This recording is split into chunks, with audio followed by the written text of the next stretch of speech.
Dahil ilang araw na lang bago ang Pasko at bagong taon, please be reminded na hindi lahat ng bata ay nai-enjoy ang season na ito. May mga batang posibleng ma-overwhelm sa mga pailaw at dekorasyon. May mga batang hindi masisiyahan sa malalakas na music, paputok at ingay sa paligid dahil masyado itong malakas para sa kanila. May mga batang hindi kakainin ang mga handang pagkain, hindi dahil maarte o spoiled sila, kundi dahil may sensory sensitivity sila pagdating sa pagkain.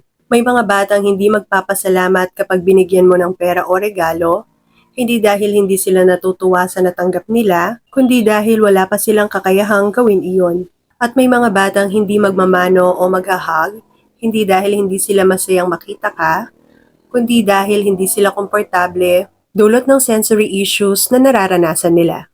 Sa panahong ito ng pagbibigayan at pagmamahalan, ipakita natin ang mas malawak na pangunawa, pasensya, at suporta para sa mga batang may special needs. Tandaan natin na ang diwa ng season na ito ay ang pagbibigay ng pagmamahal at pagrespeto sa isa't isa, anuman ang ating pagkakaiba.